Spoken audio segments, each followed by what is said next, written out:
ஸ்ருதி ரொம்ப டென்ஷனா எங்கள் முத்துவுக்கு கால் பண்ணுறாங்க. முத்து எங்கே இருந்தாலும் பரவாயில்ல, சீக்கிரமாக ரெஸ்டாரண்ட் வரைக்கும் வாங்க அப்படின்னு சொல்கிறாங்க. இல்லை பலகுரில் ரொம்ப முக்கியமான விஷயமா நான் போயிட்டுருக்கேன். மீனா விஷயம் தானே, மீனா காணாம தானே தெரியிட்டு இருக்கீங்க. ஆமாம், உனக்கு எப்படி தெரியும் அப்படின்னு சொல்லி கேட்குறாங்க. அதை விஷயமா பேசுறதுக்கு தாங்க வர சொல்கிறது, கொஞ்சம் சீக்கிரம் வாங்க அப்படின்னு சொல்கிறாங்க. இது ஒரு 10 நிமிஷத்தில் வந்துடுறேன்ப்பா, எல்லாம் இந்த சிந்தாமணி வேலை தானே அப்படின்னு சொல்கிறாங்க. அதெல்லாம் ஒன்றும் இல்லை முத்து, நீங்கள் வாங்க அப்படின்னு சொல்கிறாங்க. என்ன ஆச்சுன்னு தெரியலேன்னு சொல்லிட்டு பதறி போய் அங்கே வந்து முத்துவும் போகிறாரு. அங்கே போனப்போ எங்கே மீனாவை பார்த்தியா, ஃபோன் பண்ணாலா, ஃபோன் சுவிச் ஆஃப்னு வருது, என்னாச்சு ஒன்றும் பிரச்சனை இல்லையே அப்படின்ட்டு அடுக்கும் கேள்வி மேலே கேள்வியாக அடுக்கிட்டே போகிறாரு. இதை பார்த்துட்டு இருங்க டென்ஷன் ஆகாதீங்க முத்து, எனக்கு என்ன சொல்கிறேனே தெரியல அப்படின்னு சொல்கிறாங்க. அப்போ உடனே ரவி இருந்துட்டு எதுக்கு ஸ்ருதி, உனக்கு எப்படி தெரியும், உனக்கு எப்படி தெரியும், எங்கே இருக்காங்க அண்ணி அப்படின்னு சொல்லிட்டு ரவியும் கேட்குறாங்க. பதறாதீங்க, ஆக்சுவலாக எனக்கே ரொம்ப டென்ஷனாக தான் இருக்குது அப்படின்னு சொல்கிறாங்க.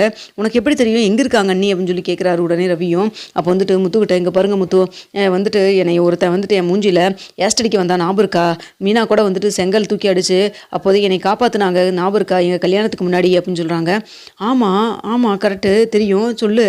ஆமாம் அந்த ஒரு அவன் ஒருத்தர் இருக்கான்ல பைத்தியோகாரன், அதான் எங்கள் வீட்டில் வந்துட்டு எனக்கு கல்யாணம் பண்ணுறேன்னு சொல்லிட்டு ஒருத்தனை வந்து காமிச்சாங்கல்ல, அவங்க கூட தேவையில்லாமல் வந்துட்டு நான் ரவியை கல்யாணம் பண்ணிக்கூடாது, ரவி காதலிக்கிறேன் அப்படிங்கிறனால வந்து என்னென்னமோ வந்து ட்ரை பண்ணி என்னை வந்து இது பண்ண ட்ரை பண்ணேன். இப்போ கொஞ்ச நாள் அவனுடைய தொந்தரவு இல்லாமல் இருந்தது, என்னன்னு தெரியல, இப்போ மறுபடியும் திரும்பவும் வந்திருக்கான். அவன் தான் எனக்கு அப்படியே கால் பண்ணது மட்டும் இல்லாமல் உனத்தா கடத்தி இருந்திருக்கணும்.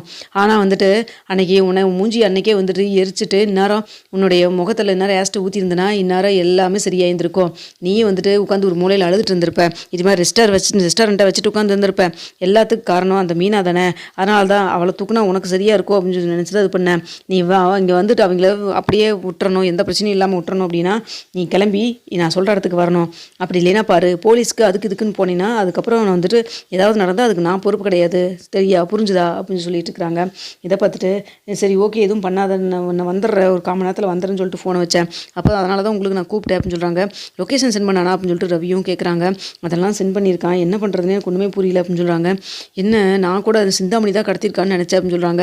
அப்போ உடனே முத்து சொல்கிறாங்க, இங்கே பாரு பழகுறோம், நீ எந்த தைரியமாக நீ போ, நான் பார்த்துக்கிறேன் சரியா, ஃபோனை மட்டும் நீ பக்கத்தில் அங்கே உள்ளே போகிறப்போ ஃபோனை மட்டும் ஆன் பண்ணி வச்சிரு சரியா, ரவிக்கு கால் பண்ணி அதை அப்படியே வந்துட்டு ஆன் பண்ணியே வச்சிரு, நீ எதுவும் பேசவெல்லாம் வேண்டாம், அங்கே என்ன நடக்குது நான் பார்த்துக்கிறேன் நான் அப்படின்னு சொல்கிறாங்க. இல்லை ரவி அது எள்ளு முத்து எனக்கு ஒரு மாதிரி, இப்போ அதான் நாங்கள் இருக்கமில்ல பார்த்துக்குறோன்னு சொல்கிறோம்ல அப்படின்னு சொல்லிட்டு வந்துட்டு இவங்க ஸ்ருதியை அனுப்பிச்சி விட்றாங்க. அடுத்தா வந்துட்டு அங்கே ஸ்ருதியும் போகிறாங்க. அப்போ வந்துட்டு முத்துவும் ரவியும் பின்னாடியே ஃபாலோ பண்ணிட்டு போகிறாங்க. அங்கே போனால் 2-3 பேர் வந்து ஆளுகளை வேற வச்சுருக்கிறாங்க. அங்கே மீனாவை கட்டி போட்டு வச்சுருக்கிறாங்க. இதை பார்த்துன்னு வந்துட்டு முத்துக்கு செம கடுப்பாகுது. அப்போ வந்துட்டு ஸ்ருதி அங்கே போனேன்னே, வா இப்போ தான் வரையா, நான் உன்னை என்னமோ நினச்சேன், ஆனால் நீ எப்படி கல்யாணம் பண்ணிட்டு ரொம்ப சந்தோஷமாக இருக்கில்ல, உன்னை நினச்சி நீ எனக்கு எவ்வளோ தூரம் அசிங்கப்படுத்து, என் வாழ்க்கையை இப்படி ஆனதுக்கு காரணமே நீ தான். அது மட்டும் இல்லாமல் அன்னைக்கு மட்டும் உன் முகத்தில் அதை ஊற்றிருந்தேன்னா இந்நேரம் இவ்வளோ பிரச்சனையே இருந்திருக்காது. இது அத்தனைக்கு காரணம் தான் இங்கே இருக்கிற இந்த அம்மா தான். இந்த அம்மானால தான் இத்தனை பூ கட்டுறமா வீட்டுக்கோ கொண்டு போய் போட்டமான்ட்டு இல்லாமல் பெரிய ஹீரோயின் மாதிரி வந்து எதோ பண்ணி இல்லை, அதனால தான் இப்போ நீ மாட்டிக்கிட்டு முழிச்சிட்ருக்க அப்படின்னு சொல்கிறாங்க. இதை பார்த்தோன்னே மீனா சொல்கிறாங்க, இங்கே பாரு என் வீட்டுக்காரருக்கு மட்டும் இந்த விஷயம் தெரிஞ்சது உன்னை உண்டு இல்லைன்னு பண்ணிடுவார், தேவையில்லாமல் ஒழுங்காக நீ போயிரு அப்படின்னு சொல்லிட்டு இருக்கிறாங்க. போயிடுறேன் ஸ்ருதி தான் வந்துட்டா இல்லை, அதுக்கப்புறம் நான் ஸ்ருதியை கூட்டிகிட்டு போயிட்டே இருக்கேன் சரியா. ஸ்ருதி இனிமேல் வந்துட்டு நீ போய் அந்த ரவி கூட எல்லாம் சேர்ந்து வந்து கஷ்டப்பட்டுக்கிட்டு இந்த ரெஸ்டாரண்ட்டை நான் இது மாதிரி 10 ரெஸ்டாரண்ட் உனக்கு ஆரம்பிச்சு கொடுக்குறேன் சரியா. டேய் அரமண்டல் மாதிரி பேசிகிட்டு இருக்காத, நான் இன்னொருத்தரோடைய ஒய்ஃப், அது தெரியுமா தெரியாதா, நீ யாரோட ஒய்ஃபாக வேணா இருந்துக்கோ, இனிமேல் நீ என்னுடைய ஒய்ஃப் சரியா, புரிஞ்சுதா அப்படின்னு சொல்லி பேசிகிட்டு இருக்கிறாங்க. இங்கே வர முதல்ல மீனாவை கழட்டி ரிலீஸ் பண்ணி விடு அவங்கள, அதுக்கப்புறம் மற்றதெல்லாம் பேசிக்கலாம் அப்படின்னு சொல்கிறாங்க. நான் சொன்னது ஓகேன்னு நீ சொல்லு அப்படின்னு சொல்கிறாங்க. நல்லா ஓகே தான், நீ ஃபஸ்ட்டு அவங்கள வந்து ரிலீஸ் பண்ணி விடு அப்படின்னு சொல்லி பேசிகிட்டு இருக்கிறாங்க. மீனாவும் கட்டெல்லாம் கழட்டி விட்டுறாங்க.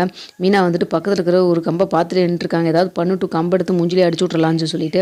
அடுத்த வந்து ஸ்ருதி வந்துட்டு, இங்கே பாரு ஸ்ருதி நான் சொல்கிற பேச்சை கேளு, ரவியோட எல்லாம் வாழ்ந்த வரைக்கும் போதும், அவன் ரவி கூட வாழ்ந்தது நான் வந்துட்டு பெருசாக இல்லை, நான் மைண்ட்லாம் பண்ணிக்கல சரியா, நீ வந்துட்டு என் கூட இனிமேல் சேர்ந்து வாழ்ந்தீங்கன்னா போதும் புரிஞ்சுதா, நம்ம 2 பேத்துக்கு இதாக இப்போவே வந்து தாலி வாங்கிட்டு சொல்கிற கல்யாணம் பண்ணிக்கலாம், அவன் கட்டின தாலியை தூக்கி எரிஞ்சிட்டு வந்துட்டே எங்கூட, அப்படி இல்லைன்னா உன்னை நிம்மதியாகவே இருக்க விட மாட்டேன் அப்படின்னு சொல்கிறாங்க.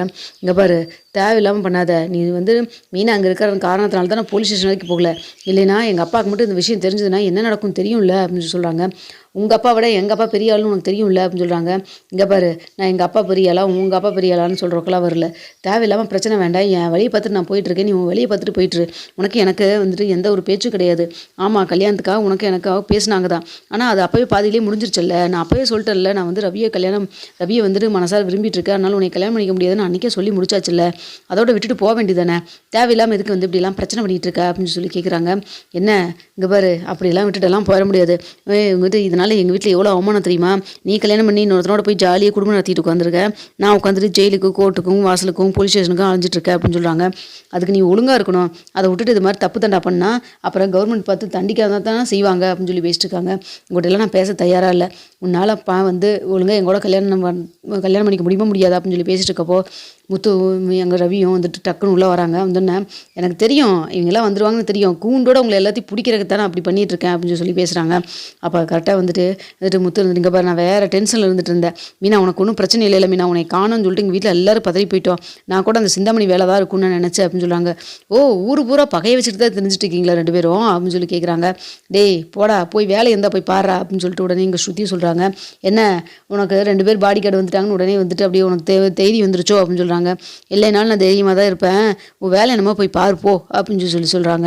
இதை பார்த்துட்டு இவ்வளோ சும்மா விட்டுறக்கூடாது, எல்லாம் வந்து பிடிங்கடா அப்படின்னு சொல்கிறாங்க. முத்து எல்லாத்தையும் அடிச்சு போட்டு மீனா, ஸ்ருதி, ரவி எல்லாருமே கிளம்பி போயிடுறாங்க. போனதுக்கப்புறம் வீட்டுக்கு போனதுக்கப்புறம் வந்துட்டு அண்ணாமலை வந்துட்டு ஏமா ஒன்றும் பிரச்சனை இல்லைல்லம்மா, நீ காணும்னு சொல்லிட்டு முத்து பதறி போயிட்டான் அப்படின்னு சொல்கிறாங்க. அதெல்லாம் நல்லா தான் இருக்குது அப்படின்னு சொல்கிறாங்க. அடுத்த வந்துட்டு மீனாவுடைய அம்மாவும் கால் பண்ணுறாங்க. அம்மா நீ அங்கேயே இருமா, நான் வந்து கூப்பிட்டு போகிறோம் அப்படின்னு சொல்கிறாங்க. உனக்கு ஒன்றும் பிரச்சனை இல்லையாடி அப்படின்னு சொல்கிறாங்க. அதெல்லாம் ஒன்றும் பிரச்சனை இல்லை அப்படின்னு சொல்கிறாங்க. அடுத்த வந்துட்டு ஸ்ருதி அவங்க அப்பாவை போய் பார்த்துட்டு, அப்பா அந்த இது அவன் நீங்கள் எனக்கா மாப்பிள்ளை பார்த்தீங்களோ ஒருத்தன், அதான்ப்பா ஏஸ்ட்டை கூட கொண்டு வந்து அடிக்க வந்தானே, அவனை இப்படி இப்படிலாம் பண்ணிட்டான் அப்படின்னு சொல்கிறாங்க. என்ன சொல்கிற அப்படின்னு சொல்லிட்டு டென்ஷன் ஆகுறாங்க. இதுக்கு மேலே நம்ம வந்து இது பண்ணிட்டு இருக்க முடியாது, வாங்க ஸ்டேஷனில் போய் கம்ப்ளைண்ட் கொடுத்து வந்துடலாம். இதுக்கு மேலே மறுபடியும் யாராவது கடத்தி இல்லை என்னையவே கடத்தி இல்லை ரவி கூட ஏதாவது பண்ணுற கூட அவன் தயங்க மாட்டான். முன்னாடிக்கு இப்போ ரொம்ப வந்துட்டு ரொம்ப கேவலமாக நடந்துக்கிறான். அவனெல்லாம் வந்துட்டு இனிமேல் அப்படி மன்னிச்சில் விட்டுற முடியாதுப்பா அப்படின்னு சொல்லிட்டு இருக்கிறாங்க. இப்போவே எங்கள் வீட்டுக்கு கால் பண்ணுறேன் அப்படின்னு சொல்கிறாங்க. அப்போ வீட்டுக்கு கால் பண்ணால் கூட மட்டும் ஆமாம் என் பையன் அப்படி தான் தப்பு தான் அப்படின்னா ஒத்துக்க போகிறாங்க, நம்ம ஸ்டேஷனுக்கே போகலாம்ப்பா அப்படின்னு சொல்கிறாங்க. இல்லை ஸ்ருதி எடுத்தோன்னே நம்ம ஸ்டேஷனுக்கு போனால் அது மரியாதையாக இருக்காதுல்ல அப்படின்னு சொல்கிறாங்க. அப்போ எனக்கு ஏதாவது ஆயிருந்தால் பரவாயில்ல, அப்படி தானே நீங்கள் சொல்கிறீங்க அப்படின்னு சொல்கிறாங்க. அப்படி சொல்ல வரல அப்படின்னு சொல்லிட்டு இருக்கிறப்போ நீங்கள் போகிறீங்கன்னா போங்க, இல்லைன்னா நானே போய் ஸ்டேஷனில் போய் கம்ப்ளைண்ட் கொடுக்குறேன் அப்படின்னு சொல்கிறாங்க. இல்லை ஸ்ருதி வா போகலாம் அப்படின்னு சொல்லிட்டு அவங்க அப்பா கூட்டிகிட்டு போய் ஸ்டேஷனில் கம்ப்ளைண்ட் கொடுக்கவும் செய்கிறாங்க. அவங்க அடிச்சு போட்டு ரூமில் வந்து அங்கேயே வச்சு அடைச்சி விட்டு வந்திருக்காங்க. அதுக்கப்புறம் அங்கே போயிட்டு அவங்க எல்லாத்தையும் வந்து அரெஸ்ட் பண்ண செய்கிறாங்க. அப்போ சொல்கிறாங்க இது அத்தனைக்கு காரணம் நான் மட்டும் கிடையாது, நீத்து தான் இந்த ஸ்கெட்சை போட்டு கொடுத்தாங்கன்னு சொல்லி சொல்கிறாங்க. இது எல்லாத்தையும் வந்து ஸ்ருதியும் கேட்குறாங்க. ரவி சொல்கிறாரு இந்த நீத்து அடங்கவே மாட்டாளான்னு சொல்லிட்டு ரொம்ப கோவமாக ஸ்ருதியும் ரவியும் நீத்துவோடைய வீட்டுக்கு போகிறாங்க. அங்கே போயிட்டு எதுக்கு இப்படியெல்லாம் பண்ணிட்டு இருக்க, உனக்குலாம் அறிவே கிடையாதா, இன்னொருத்தையோடைய ஹஸ்பண்ட் நான், அது மட்டும் இல்லாமல் நாங்கள் லவ் பண்ணி கல்யாணம் பண்ணோம், நல்லா தான் எங்கள் லைஃப் போயிட்டுருக்கு, நீ எதுக்கு தேவையில்லாமல் உள்ளே வரணும்னு நினைக்கிறேன், அதுக்காக வந்துட்டு ஸ்ருதி என்ன வேணாம் பண்ணலாம்னு சொல்லி நினச்சிட்டே நீயே, இங்கே பாரு தேவையில்லாமல் இதுக்கு மேலே இப்படி பண்ணிட்டு இருந்தீங்கன்னா அதுக்கப்புறம் நான் வந்துட்டு பார்த்துட்டே இருக்க மாட்டேன், உன் மேலே கம்ப்ளைண்ட் கொடுத்துட்டு போயிட்டே இருப்பேன் அப்படின்னு சொல்கிறாங்க. ஏன் ஸ்ருதி இன்னமா நீ வந்து ரவி நம்பிட்டு இருக்கிற, அவர் வந்து என் மேலே வந்துட்டு எவ்வளோ கோவம் இருந்தாலும் போய் ஸ்டேஷனில் கம்ப்ளைண்ட் கொடுக்கலான்னு நினைக்கிறாரா? இல்லை வந்து என்னை வந்து மிரட்டிட்டு தான் இருக்காரு, இதுலேருந்தே தெரியலையா அவருக்கு என் மேலே சாஃப்ட் கார்னர் இருக்குன்னு சொல்லிட்டு, கொஞ்ச நாள் இந்த சாஃப்ட் கார்னர் அப்படியே வந்துட்டு லவ்வாக மாறிடும், அதுக்கப்புறம் நாங்கள் 2 பேரும் வந்து சேர்ந்து வாழத்தான் போகிறோம் அப்படின்னு சொல்லிட்டு இருக்காங்க. இதுக்கு மேலே அசிங்கமாக பேசிகிட்டு இருந்தீங்கன்னா நல்லா இருக்காது பார்த்துக்கோ அப்படின்னு சொல்லிட்டு ரவி ரொம்ப கோவப்பட்டு பேசுகிறாங்க. அப்போ ஸ்ருதி வந்துட்டு விடு ரவி, நாம் இப்படிலாம் பேசினா டென்ஷன் ஆகும், அதை பார்த்து சந்தோஷப்படலான்னு சொல்லிட்டு ஏதோ வந்து பண்ணிகிட்டு இருக்கிறா, நீ பண்ணிகிட்டே இரு, இப்போ வந்து உன்னை கொஞ்ச நேரத்தில் ஸ்டேஷன்லேருந்து வந்து உன்னைய கொத்தா தூக்கிட்டு போவாங்க பாரு அப்படின்னு சொல்கிறாங்க. இதை பார்த்துட்டு வந்துட்டு என்ன சொல்கிற அப்படின்னு சொல்லி கேட்குறப்போ, ஆமாம் நீ ஒருத்தன் என்னை ஏவி விட்டே இல்லை, அவன் இப்போ ஸ்டேஷனில் மாட்டியிருக்கான்னு சொல்கிறான்.